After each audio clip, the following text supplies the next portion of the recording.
Hola, ¿qué tal amigos de Familia Ecumenic?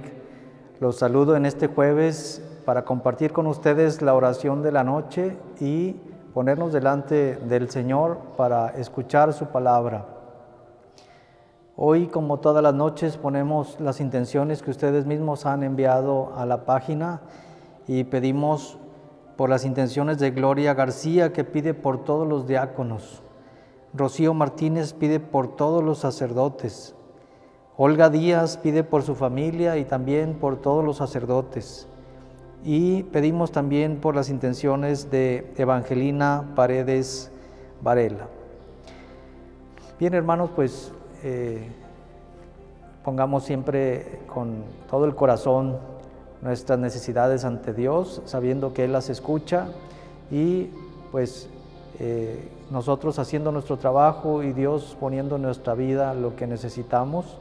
Pero acordémonos que necesitamos vivir lo que la vida nos presenta. Sean cosas hermosas, sean cosas difíciles, tenemos que aprender a vivir lo que la vida nos da y sabiendo que el Señor Jesús va a nuestro lado. Con esa confianza y con ese amor, bueno, pues vamos a continuar esta oración. Vamos a poner atención al Evangelio de hoy, que es muy interesante y es una continuación de los dos días anteriores que empezamos a leer el capítulo número 18 de San Mateo.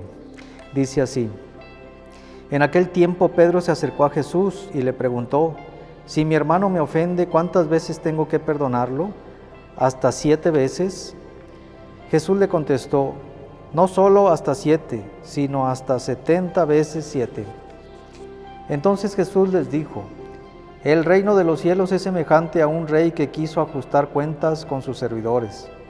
El primero que le presentaron le debía muchos millones. Como no tenía con qué pagar, el Señor mandó que lo vendieran a él, a su mujer, a sus hijos y todas sus posesiones para saldar la deuda. El servidor, arrojándose a sus pies, le suplicaba diciendo: ten paciencia conmigo y te lo pagaré todo. El rey tuvo lástima de aquel servidor, lo soltó y hasta le perdonó la deuda. Pero apenas había salido aquel servidor, se encontró con uno de sus compañeros que le debía poco dinero. Entonces lo agarró por el cuello y casi lo estrangulaba mientras le decía: págame lo que me debes. El compañero se le arrodilló y le rogaba: ten paciencia conmigo y te lo pagaré todo. Pero el otro no quiso escucharlo, sino que fue, lo metió a la cárcel hasta que le pagara la deuda. Al ver lo ocurrido, sus compañeros se llenaron de indignación y fueron a contarle al rey lo sucedido. Entonces el rey lo llamó y le dijo: siervo malvado, te perdoné toda aquella deuda porque me lo suplicaste. ¿No debías tú también haber tenido compasión de tu compañero como tuve compasión de ti? Y el Señor, encolerizado, lo entregó a los verdugos para que no lo soltaran hasta que pagara lo que debía. Palabra del Señor. Bien, hermanos, pues este capítulo 18, como lo hemos estado diciendo, son unas reglas al interno de la comunidad para poder aprender a vivir como verdadera comunidad de cristianos, de hijos de Dios, de discípulos de Jesús. Bueno, todo esto se origina porque los apóstoles empezaron a preguntar: ¿quién es el más importante? Y Jesús les dice: no hay que fijarse en eso porque eso es lo menos importante. Y en la primera lección les dice Jesús: fíjense en sus hermanos y sobre todo en los más pequeños, en los insignificantes.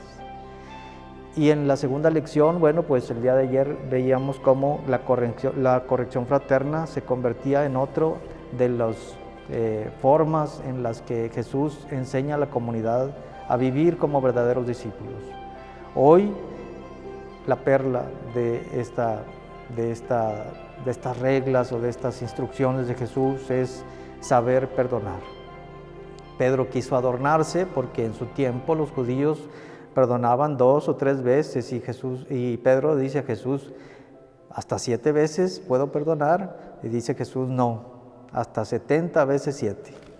¿Qué quiere decir esto que Jesús nos dice? Que el perdón debe de ser siempre sin cualificar, sin cuantificar las cosas, sino un perdón sin límites, de todo corazón. Así tiene que ser el perdón entre nosotros. Y solo el perdón hace crecer a la comunidad. Claro que lo primordial es el amor, pero sabemos que entre lo que vivimos unos con otros tenemos que también aprender a saber perdonarnos unos a otros. Bueno, pues dentro de la narrativa y la parábola que Jesús cuenta, pues aparece uno que debía muchos millones.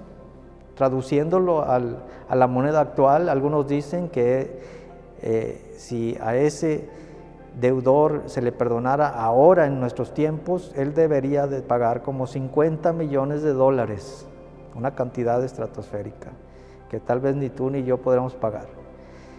Y lo que el segundo deudor, el compañero que se encuentra y medio le estrangula, le debía apenas unos 50,000 dólares, o sea, nada comparado con lo que él debía.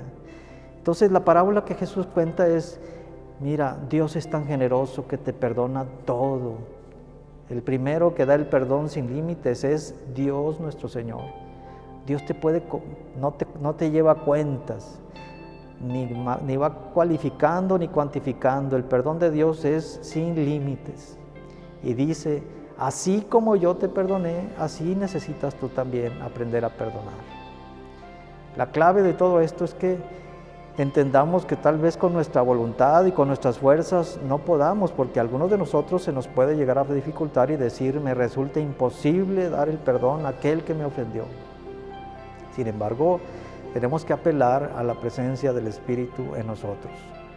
Esa presencia de Dios, que es el Espíritu Santo en nosotros, nos hace capaces de aprender a ver como Dios nos ve a nosotros, con paciencia.